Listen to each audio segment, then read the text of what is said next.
എത്രയും ബഹുമാനപ്പെട്ട school manager ടോണിയച്ച, ഹെഡ് മാസ്റ്റർ ജോർജ് സാർ, അധ്യാപകരെ, പ്രിയ കൂട്ടുകാരെ, ജൂലൈ 21 മാനവകുലം നൂറ്റാണ്ടുകളായി കണ്ടുവരുന്ന ഒരു വലിയ സ്വപ്നം, ഭൂമിയുടെ ഒരേ ഒരു പ്രകൃതിദത്ത ഉപഗ്രഹമായ ചന്ദ്രനിൽ കാലുകുത്തുക എന്ന സ്വപ്നം. ആ സ്വപ്നം സാക്ഷാത്കരിക്കപ്പെട്ട ദിനം ചാന്ദ്രദിനം. ആകാശവും ആകാശഗോളങ്ങളും പുരാതന കാലം മുതൽക്കേ മനുഷ്യർ രചിച്ച വിഷയങ്ങളാണ്.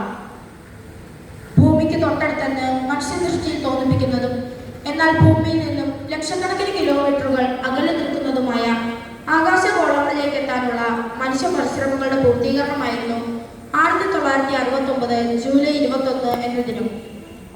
1969 അപ്പോളോ 11 എന്ന ബഹിരാകാശ വാഹനത്തിൽ അമേരിക്കൻ ബഹിരാകാശ സഞ്ചാരികളായ Neil Armstrong, Edwin Aldrin, Michael Collins എന്നിവർ ചന്ദ്രനിലെത്തുകയും നീൽ ആംസ്ട്രോങ് ചന്ദ്രനിൽ കാലുകുത്തിയ ആദ്യ മനുഷ്യൻ, എഡ്വിൻ ആൾഡ്രിൻ രണ്ടാമനുമായി തീർന്നു. മൈക്കൽ കോളിൻസ് യാത്രികരുടെ പേടകമായ കൊളംബിയ നിയന്ത്രിച്ചുകൊണ്ടിരുന്നു. പ്രശാന്തിയുടെ സമുദ്രം എന്നവരുടെ കാൽവെപ്പ് പദ്ധതിയിലും അറിയപ്പെടുന്നു. മനുഷ്യന്റെ ഒരു ചെറിയ കാൽവെപ്പ് മാനവരാശിക്ക് വലിയൊരു കുതിച്ചുചാട്ടമെന്ന നീൽ ആംസ്ട്രോങ്ങിന്റെ വാക്കുകൾ നാം ഇന്ന് സ്മരിക്കുന്നു.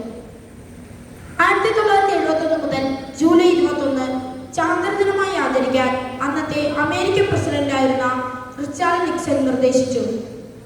ബഹിരാകാശ ഗവേഷണത്തിന് പ്രാധാന്യവും ചാന്ദ്രയാത്രകളുടെ പ്രസക്തിയും ഈ ദിനം നമ്മെ ഓർമ്മിപ്പിക്കുന്നു.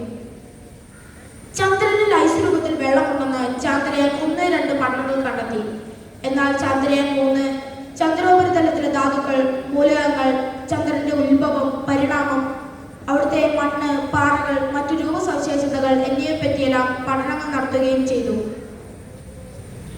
ISROയുടെ തലപ്പത്ത് നമ്മുടെ കേരളത്തിൽ നിന്നും എത്തിയവരാണ് doctor Kasturi Rangan, doctor G Madhavan Nair, doctor MGK Menon, doctor KS Somanath എന്നിവർ. മലയാള പേരുകളുള്ള അനിൽ മേനോന്റെ ബഹിരാകാശ യാത്ര ഈ ദിവസങ്ങളിൽ നമ്മൾ ആഘോഷിച്ചതല്ലേ?